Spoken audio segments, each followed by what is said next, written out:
밤 이렇게 먹었더니 고지혈증, 신장 질환 싹 다 없어졌어요. 편의점에서도 많이 팔리는 간식으로 단밤을 빼놓을 수 없죠. 그만큼 밤은 우리에게 인기가 많은 먹거리인데요. 밤은 단순 간식으로 취급하기엔 우리 몸을 건강하게 하는데 깜짝 놀랄 만큼 많은 영양 성분을 갖고 있습니다. 그런데 밤도 잘 알고 드셔야 보약이 될 수 있는데요. 밤을 먹을 때 주의할 점과 밤의 효능, 그리고 밤을 쉽게 까는 방법까지 밤에 대한 모든 것 알려드릴게요. 달달한 밤은 의외로 당뇨를 예방하는 데 놀라운 도움을 줄 수 있습니다. 밤에는 저항성 전분이 많이 함유되어 있어 혈당이 급격히 올라가는 혈당 스파이크를 막아줄 수 있습니다. 나이가 들수록 췌장의 기능이 약화되고 식습관이 좋지 않은 분들은 당뇨가 발병하기 쉽습니다. 고혈당으로 인해 췌장뿐만 아니라 혈관의 염증이 지속적으로 발생하여 다양한 심혈관 질환을 유발하게 됩니다. 따라서 50대 이후가 되면 건강을 유지하기 위해 혈당 조절이 필수적이죠. 혈당 조절을 위해 밤을 드시면 도움을 받을 수 있는데요. 건강하신 분들은 하루에 밤 10개를 드셔도 괜찮지만 이미 당뇨가 있는 분들은 5개 이하로 드시기 바랍니다. 밤은 노화를 방지하고 면역력을 강화하는 데에도 탁월한 효능을 발휘합니다. 그 이유는 카로티노이드라는 성분이 풍부하게 들어있는데 이 성분이 바로 강력한 항산화 물질이기 때문입니다. 카로티노이드는 항산화 효능으로 활성산소를 제거하여 세포의 노화와 손상을 예방하며 암세포의 증식도 막아줄 수 있습니다. 우리 몸을 공격하는 활성산소를 제거함으로 면역력을 강하게 하는 데 도움이 될 수 있는 것이죠. 밤은 소화기관을 건강하게 하는 데에도 좋은데요. 밤에 풍부한 수용성 식이섬유는 장 건강에 아주 유익하고 밤은 따뜻한 성질이 있어 위장을 보호하고 건강하게 해줄 수 있습니다. 실제로 밤은 배탈이 났을 때 약으로 처방되기도 하는데요. 밤에 속껍질을 차로 드시게 되면 평소 배가 차서 설사를 자주 하시는 분들에게 도움이 된답니다. 또한 밤은 피로를 회복하는 데에도 도움이 되는데 비타민 B가 풍부하게 들어있기 때문입니다. 비타민 B는 탄수화물, 지방, 단백질 등의 대사를 촉진하여 에너지 생산을 도와 피로를 유발하는 원인 중 하나인 에너지 부족을 해소하는 데 도움이 됩니다. 또한 젖산이 근육에 쌓이게 되면 피로를 유발하고 근육통을 발생시키는데요. 비타민 B가 젖산의 생성을 억제하고 제거하는 데 도움을 주게 됩니다. 이런 효능으로 피로를 회복하고 근육의 통증까지 줄여줄 수 있는 것이죠. 또한 비타민 B는 신경계의 기능을 개선하는데 이는 피로감을 줄여주고 집중력과 기억력을 향상시키기도 한답니다. 혹시 치매가 걸릴까봐 걱정이 되시나요? 요즘에는 젊은 사람들에게도 치매가 발병하는 경우가 늘어나고 있는데요. 중년 이후가 되면 치매를 예방하기 위해 많은 영양제를 드시게 되죠. 밤을 드시게 되면 뇌를 건강하게 하는데 도움을 받을 수 있습니다. 밤에는 치매를 예방하는 데 도움이 되는 많은 영양 성분이 들어있는데요. 대표적으로 트립토판, 레시틴, 베타카로틴, 폴리페놀 등이 있습니다. 트립토판은 뇌에서 세로토닌의 생성을 촉진하게 되는데 세로토닌의 별명이 행복 호르몬이죠. 세로토닌의 효과로 스트레스를 해소하게 되고 행복감이 높아지면 치매를 예방하는 데 도움이 될 수 있습니다. 레시틴은 뇌세포를 구성하는 성분 중의 하나로서 뇌세포의 손상을 예방하여 뇌의 기능을 향상시킬 수 있습니다. 베타카로틴과 폴리페놀은 인지 기능을 강화하고 뇌세포의 손상과 노화를 예방하여 치매를 예방하는 데 놀라운 효능을 발휘하게 됩니다. 고혈압을 완화하는 데에도 밤은 좋은 식품인데요. 풍부한 칼륨을 함유하고 있어 체내에 쌓인 나트륨을 배출하여 혈압을 낮추는 데 도움을 줍니다. 또한 마그네슘이 많이 들어있는데 마그네슘의 대표적인 효능 중에 하나가 혈압을 조절하는 것이죠. 다만 칼륨의 함량이 높기 때문에 신장이 약하신 분들은 밤을 드실 때 주의가 필요합니다. 중년 높은 칼륨의 섭취는 약해진 신장을 더욱 망가뜨릴 수 있기 때문입니다. 밤 좋아하시는 분들 많으시죠? 그런데 이 밤이 다 좋은데 까는 게 쉽지 않아 고생하시는 분들 많으실 거예요. 밤 한 방에 쉽게 까는 방법 2가지 방법으로 알려드릴게요. 우선 밤을 물에 담가 깨끗하게 씻어주세요. 밤에는 흙먼지 등 이물질이 많이 묻어 있으니 깨끗하게 씻어 주시기 바랍니다. 깨끗하게 씻은 밤에 칼집을 내주시면 됩니다. 칼집을 내실 때는 칼을 이용해도 되지만 조금 더 안전하게 가위를 사용하시는 것을 추천드립니다. 그리고 물에 담가 1시간 정도 불려주세요. 첫 번째 방법은 찜기를 이용한 방법입니다. 1시간 정도 지났으면 이제 찜기에 담아 20분 정도 쪄주시면 됩니다. 끓기 시작하고 20분 정도 쪄주시면 됩니다. 20분이 지나면 가스불은 꺼주시고 10분 정도 뜸을 들여주세요. 그리고 시간이 다 되면 찬물에 밤을 넣고 식혀주시면 됩니다. 이때 밤의 속껍질과 겉껍질이 분리가 되어 밤을 쉽게 깔 수 있습니다. 이제 다 식었으니 한번 까볼까요? 엥? 잘 안 까지네요. 잘 안 까지는 밤이 있을 수 있으니 다른 것으로 해보겠습니다.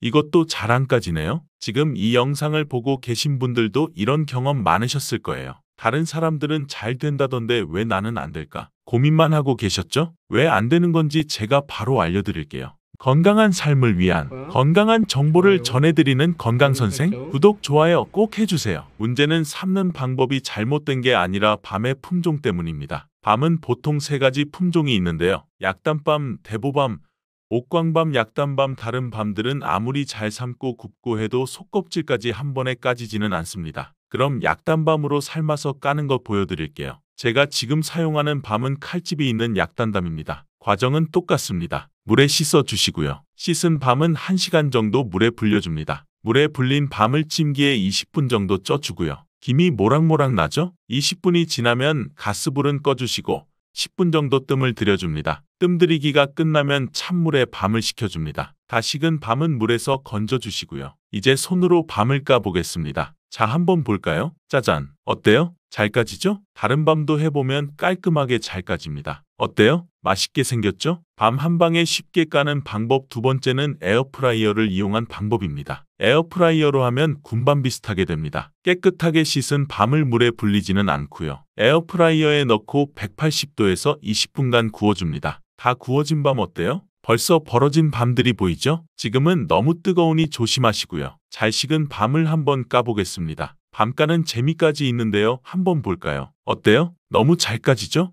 매일 사과 하나를 먹으면 병원에 안 가도 될 정도로 우리 몸에 보약이 된다는 말은 들어보셨나요? 그런데 사과와 함께 먹는 음식에 따라 독이 되어 암과 치매에 걸릴 수도 있고 반대로 암과 치매를 예방하는 보약이 될 수도 있습니다. 사과의 효능과 아침에 먹는 사과가 보약이 되는지, 그리고 사과와 함께 먹으면 독이 되는 음식과 사과와 함께 먹으면 보약이 되는 궁합이 딱 맞는 음식에는 어떤 것이 있는지 사과에 대한 모든 것 알려드릴게요. 매일 사과 1개를 먹으면 병원에 가지 않아도 된다는 말은 들어보셨지요? 사과는 그만큼 우리 몸을 건강하게 하는 많은 영양소가 들어있습니다. 사과는 꼭 아침에 먹어야 된다고 하는 사람들이 많은데 그 말이 정말 사실일까요? 정답은 그렇지 않다 입니다. 사과에는 상콤한 맛이 나지요? 바로 유기산이 풍부하기 때문에 상콤한 신맛이 나는 것인데요. 이 유기산은 우리 몸에 이로운 점도 있지만 평소에 속쓰림이 자주 있거나 위염, 식도염이 있는 분이 아침 공복에 사과를 먹게 되면 위의 점막에 심한 자극을 줄 수 있어 증상이 악화될 수 있습니다. 사과는 몸을 차갑게 하는 과일이라서 몸이 찬 분들은 사과를 드실 때 주의하셔야 합니다. 위염 같은 증상이 있는 분들이 공복에 사과를 드시면 사과가 소화가 되지 않고 설사를 하게 될 가능성이 높습니다. 평소에 아랫배가 차거나 손발이 차고 생리기간 중에 있는 여성분들도 사과를 드실 때는 주의하셔야 합니다. 이런 분이 사과를 드실 때에는 아침 공복보다는 아침 식후에 드시는 것이 좋고요. 사과를 보통 냉장고에 보관했다가 드시잖아요. 냉장고에서 꺼낸 사과를 바로 드시기보다는 미리 꺼내 사과의 온도를 실온으로 맞춰서 드시는 것이 좋습니다. 또는 사과를 익혀 드셔도 되는데요. 팬에 구워 드셔도 되고 전자레인지에 돌려서 익혀 드셔도 됩니다. 그렇다면 왜 아침에 먹는 사과가 보약이라고 했을까요? 건강하신 분들은 사과를 아침에 공복에 드시면 더욱 좋은데요. 사과에는 펙틴이라는 식이섬유가 풍부해 장운동을 활발하게 하고 장내 노폐물을 배출하는 데 도움을 주어 하루를 건강하게 시작할 수 있습니다. 한 가지 꼭 기억하셔야 할 점은 사과를 껍질째 드셔야 한다는 것입니다. 실제 연구에서 사과의 껍질에는 안토시아닌, 퀘르세틴, 에피카테킨 같은 폴리페놀 성분이 사과 과육보다 껍질에 훨씬 더 많이 함유된 것이 밝혀졌습니다. 껍질을 버리고 먹게 되면 사과의 좋은 영양소는 극히 일부만 먹게 되는 거예요. 사과에는 펙틴 말고도 정말 많은 영양소가 있는데요. 사과에는 어떤 효능이 있는지 바로 알아보겠습니다. 사과는 장을 건강하게 해줍니다. 요즘 프리바이오틱스 영양제를 많이 사 드시고 계시죠? 사과가 바로 천연 프리바이오틱스로서 장내 환경을 유익균이 많아지도록 만들어줍니다. 장내에 좋은 균이 많이 생기게 되면 장의 환경이 좋아지는 것인데요. 그렇게 되면 단맛, 자극적인 맛이 강한 가공식품에 대한 식욕도 줄어들고 건강한 식품을 먹고 싶은 욕구가 늘어나게 됩니다. 자연스럽게 체중이 줄어들고 다이어트하는 효과까지 누릴 수 있게 됩니다. 사과를 먹게 되면 소화되는 과정에서 뷰티르산 같은 단세지방산이 만들어지게 되는데요. 이 지방산이 손상된 장벽을 회복시키는 역할을 해줘 장이 건강해지는 것입니다. 장벽을 회복시키는 것이 중요한 이유가 있는데요. 장벽이 손상이 되면 손상된 곳에 독소들이 침투하게 되고 이 증상을 장누수 증후군이라고 합니다. 이런 증상이 나타나면 독소들이 혈액을 타고 돌아다니게 되고 피부에 염증이 발생되고 아토피를 일으킬 수 있게 됩니다. 사과를 드시면 이런 증상을 예방해 피부도 탄력 있고 밝아지게 하는 효과도 있는 것이지요. 사과의 풍부한 펙틴이 장운동을 활발하게 한다고 했잖아요. 그렇게 되면 암을 유발할 수 있는 물질들이 장내에 오래 머물지 못하게 하고 대장암의 발병률도 줄어들게 됩니다. 사과는 혈관을 깨끗하게 해주는데요. 그렇게 되면 뇌졸중, 고혈압, 심근경색 등의 혈관 질환을 예방할 수 있게 됩니다. 혈관에 활성산소 많아지게 되면 혈전이 생겨 혈액순환을 방해하기도 하고 혈관세포를 손상시켜 노화를 촉진하기도 합니다. 플라보노이드 계열의 루틴이란 성분은 활성산소를 제거하여 혈전이 생기는 것을 억제하는데요. 이 루틴이 사과에 많이 들어있습니다. 또한 사과에는 칼륨이 함유되어 있는데요. 칼륨은 혈관 내의 나트륨을 몸 밖으로 배출해주는 역할을 합니다. 나트륨은 수분을 흡수하는데 칼륨이 부족하면 나트륨이 배출되지 않아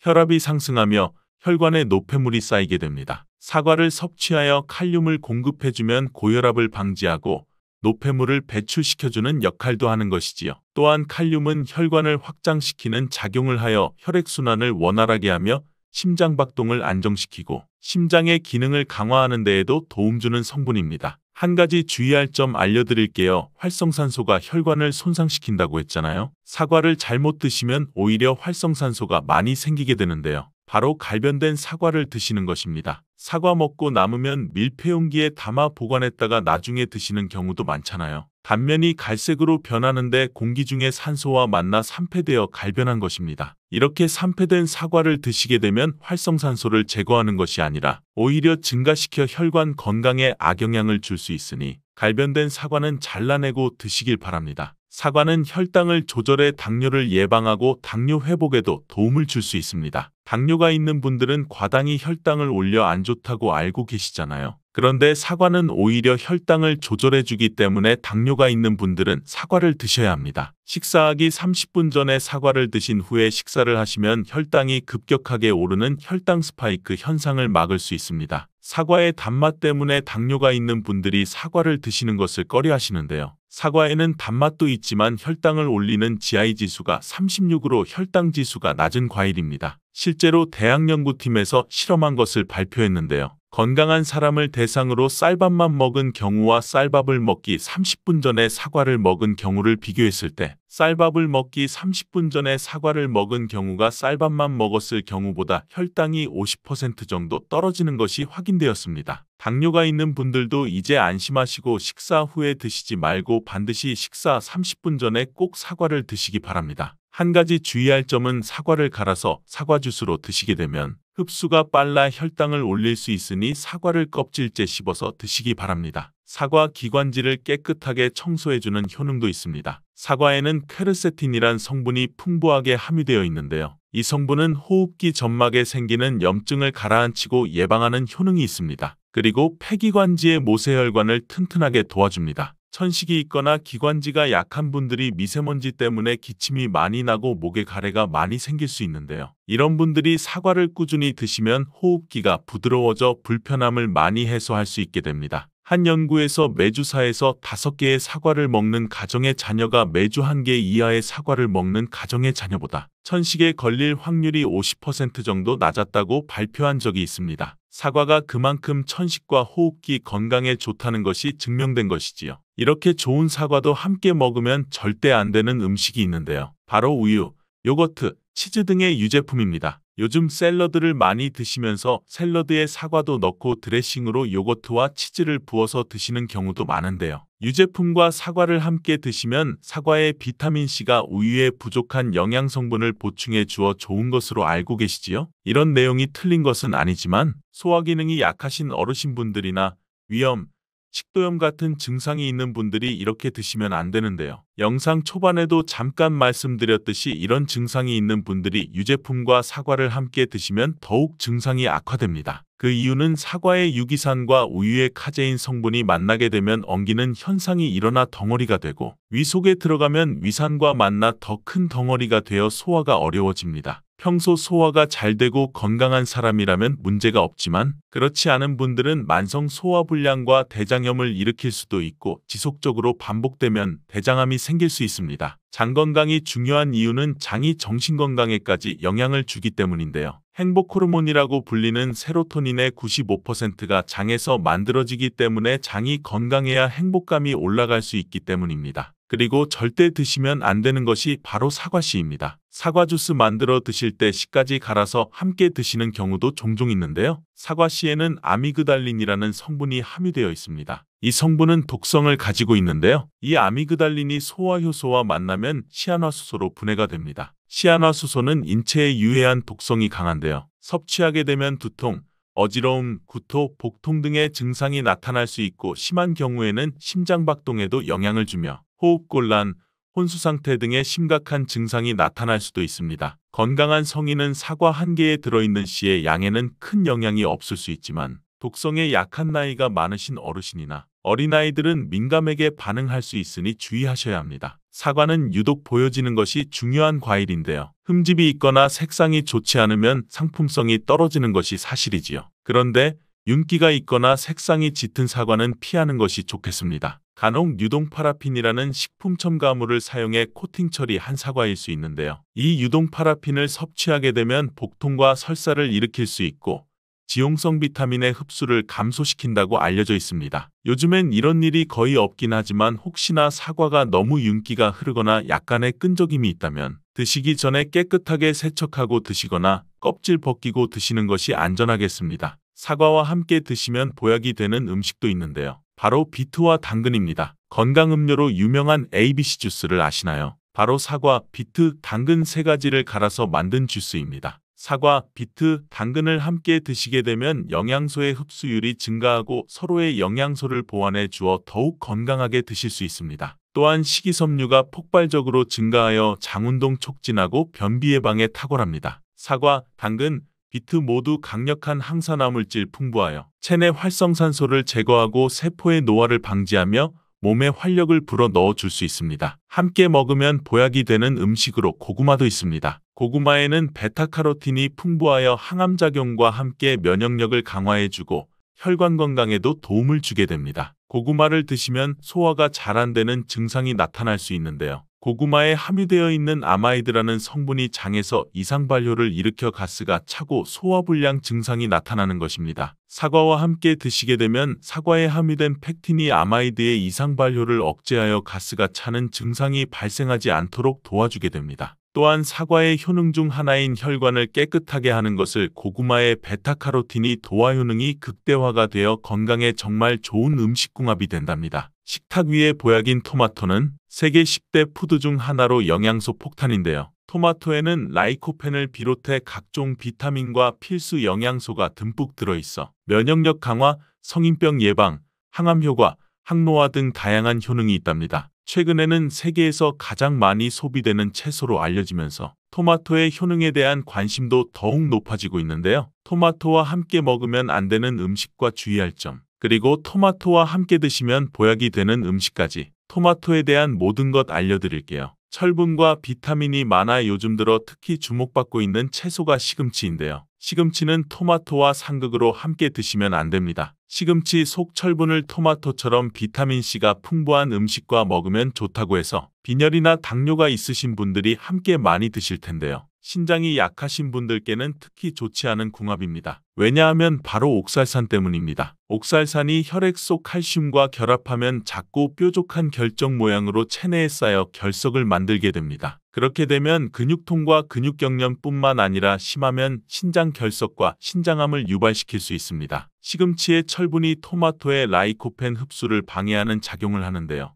토마토가 슈퍼푸드로 손꼽히는 이유가 바로 라이코펜 성분 때문입니다. 라이코펜은 강력한 항산화 작용으로 몸속의 산화 스트레스와 염증을 줄여주고 암을 예방하는 놀라운 성분입니다. 또한 라이코펜은 폐암, 전립선암, 유방암과 결장암 등 다양한 암의 예방에 엄청난 효과가 있다고 하며 혈관을 건강하게 해주고 동맥 경화와 심혈관 질환의 예방에 탁월합니다. 오하이오주 주립대학의 연구에 따르면 토마토를 시금치와 함께 드시면 이 기적의 성분인 라이코펜 흡수율이 무려 50%나 감소된다고 하니 토마토와 시금치를 함께 드시지 않는 것이 좋습니다. 토마토를 드실 때 숙성되지 않은 초록색 토마토는 주의하시기 바랍니다. 숙성되지 않은 덜 익은 토마토에는 솔라닌이라고 하는 독성물질을 함유하고 있습니다. 솔라닌은 식물이 해충이나 질병으로부터 스스로를 보호하기 위해 생성되는 자연 방어 물질인데 감자의 싹에 많이 들어있는 독성물질입니다. 이 솔라닌을 섭취하게 되면 복통, 구토,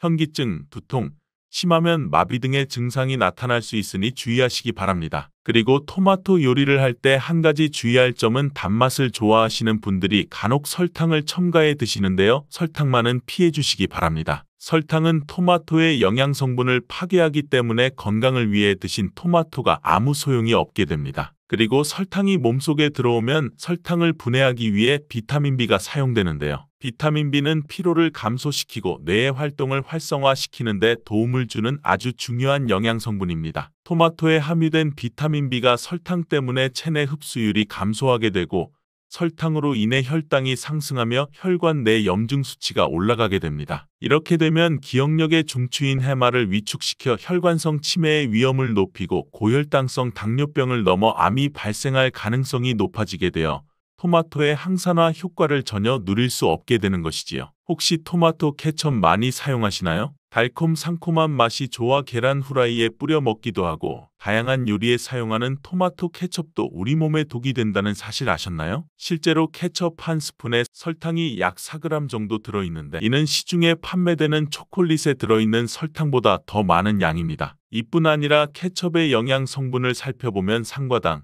소금, 합성착색료, 향신료 등 수많은 감미료와 식품 첨가물이 들어있습니다. 케첩이 토마토를 원료로 만들어져 건강한 재료라고 알고 있는 분들도 계시겠지만 케첩 속 토마토는 가공 과정과 첨가물들에 의해 영양 성분이 많이 파괴되어 있고 오히려 우리 몸을 공격하는 성분들이 가득하답니다. 그렇다면 토마토와 함께 먹으면 보약이 되는 음식은 어떤 것이 있을까요? 토마토는 비타민, 베타카로틴, 라이코펜, 무기질 등 영양 성분이 풍부하지만 한 가지 부족한 영양 성분이 단백질입니다. 양질의 단백질과 함께 드시게 되면 거의 완벽한 영양 성분을 우리 몸에 보충할 수 있습니다. 그 중에서도 특히 추천드리는 것은 고기입니다. 50대 이후 나이가 들수록 꼭 고기를 챙겨 드셔야 하는데요. 가장 큰 이유는 단백질 때문입니다. 단백질은 우리 몸의 중요한 구성 성분으로 세포와 근육의 주재료라서 만약 단백질 섭취가 부족하면 잇몸도 약해져 치아가 빠지기도 하고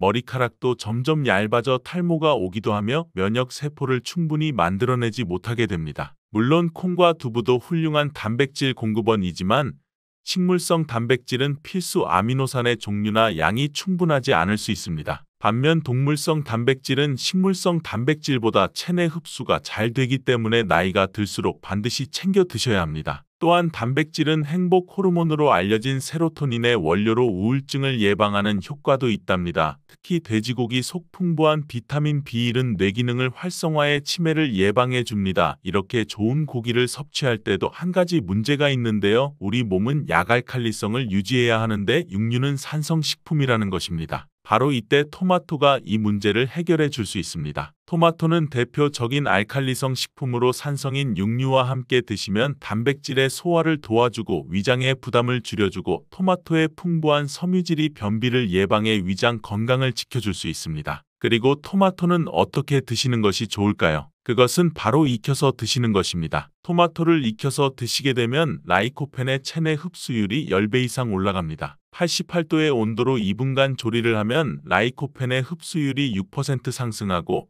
15분간 조리하면 17%, 30분간 조리하여 섭취하면 35% 라이코펜의 흡수율이 상승하는 것으로 알려져 있습니다. 이렇게 되는 이유는 토마토에 열을 가하게 되면 세포벽이 파괴되면서 라이코펜이 쉽게 용해되기 때문입니다. 이렇게 익히게 되면 토마토의 비타민이 파괴되지 않을까 염려되지 않나요? 걱정하지 않으셔도 됩니다. 다른 채소와는 달리 토마토의 비타민 A, 비타민 C는 가열을 할 때 오히려 19% 증가하는 것으로 밝혀졌습니다. 익혀 드실 때 한 가지 더 알고 계시면 좋은데요. 그것은 바로 기름에 조리를 하면 좋다는 것입니다. 라이코펜은 지용성 영양성분으로 기름에 조리하게 되면 체내 흡수율을 더욱 높일 수 있게 된답니다. 토마토 요리를 드실 때 오메가3의 함량이 높은 올리브유와 함께 드시는 것을 추천해드립니다. 올리브유 속 불포화 지방산인 올레산은 몸에 해로운 LDL 콜레스테롤을 줄여주고 산화를 막아주어 혈관과 신장을 보호해주고 몸에 이로운 HDL 콜레스테롤의 효율을 높여줍니다. 또한 올리브유의 항산화 성분인 폴리페놀이 토마토의 라이코펜과 함께 시너지 효과를 내어 최고의 항암 음식이 된답니다. 들기름도 참 좋은데요. 들기름으로 조리하실 때는 주의할 점이 오랫동안 가열하게 되면 산패되어 오히려 건강에 해로울 수 있으니 토마토를 볶을 때 마지막에 넣거나 다 볶은 후에 들기름을 곁들여 드시길 바랍니다. 토마토의 라이코펜은 껍질의 함량이 과육보다 5배가 높기 때문에 토마토의 껍질까지 함께 드시는 것이 좋습니다. 같은 중량이라면 일반 토마토보다는 방울토마토가 더 좋은데요. 그 이유가 바로 껍질 때문입니다. 같은 중량일 때 일반 토마토보다 방울토마토의 껍질이 훨씬 많기 때문이죠. 이때 당근과 함께 드시면 시너지 효과가 폭발하게 되는데요. 토마토에는 라이코펜이 있다면 당근에는 베타카로틴이 있습니다. 당근의 특성도 토마토와 비슷한데요. 익혀서 드실 때 영양성분의 흡수율이 올라가고 베타카로틴 역시 지용성 성분이기 때문에 기름과 함께 섭취할 때 체내 흡수율을 높일 수 있습니다. 그리고 주목할 것은 당근과 토마토를 아침 공복에 먹을 때 최고의 항암식품이 될 수 있습니다. 토마토, 당근 주스를 만들어 드시면 공복에도 부담 없이 정말 좋은데요. 만드는 방법도 정말 간단합니다. 토마토와 당근을 적당한 크기로 잘라 올리브유에 살짝 익혀서 믹서기에 넣고 물 1컵 정도 넣고 갈아서 드시면 됩니다. 취향에 따라 소금을 약간 넣으셔도 됩니다. 이렇게 만든 당근 토마토 주스는 암 예방뿐만 아니라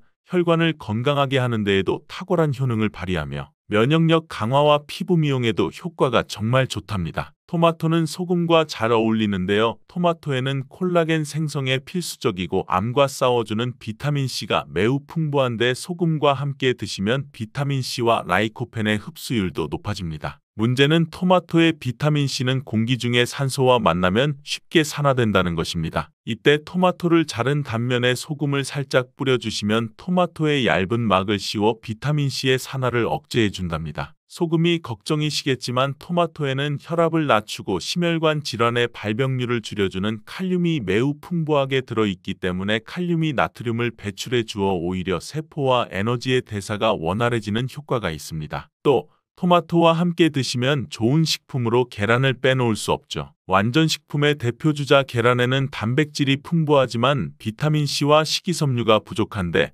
이를 토마토가 보충해주며 토마토의 부족한 단백질을 계란이 보충해 주어 함께 섭취할 때 좋은 시너지 효과를 낼 수 있습니다. 토마토의 라이코펜도 계란과 함께 섭취 시 체내 흡수율이 높아지며 항산화 효과와 면역력 강화에도 높은 효과를 누릴 수 있습니다. 토마토와 계란은 함께 볶아서 드시면 되는데요. 만드는 방법도 알려드릴게요. 먼저 계란을 풀어 달궈진 팬에 넣고 스크램블을 만들어줍니다. 만든 스크램블은 접시에 옮겨놓고 팬에 올리브유를 넣고 다진 파를 볶아 파기름을 내어줍니다. 그리고 적당한 크기로 자른 토마토를 넣고 잘 볶아주다가 마무리될 때쯤에 접시에 옮겨 놓았던 스크램블을 넣고 조금 더 볶아주면 끝입니다. 정말 간단하죠? 취향에 따라 간장이나 굴소스 같은 조미료를 첨가해 주셔도 됩니다. 이렇게 토마토 계란 볶음은 아침 공복에 드시면 소화도 잘 될 뿐만 아니라 풍부한 영양 성분과 계란의 포만감으로 다이어트에도 정말 좋은 음식이 됩니다. 브로콜리도 참 좋은데요. 브로콜리는 토마토와 함께 세계 10대 푸드에 들어가는 채소입니다. 토마토가 전립선암에 좋다고 했는데 브로콜리와 함께 섭취하게 되면 효과는 더욱 증가된다는 연구 결과도 있습니다. 또한 브로콜리는 토마토의 영양성분 흡수율을 높여주며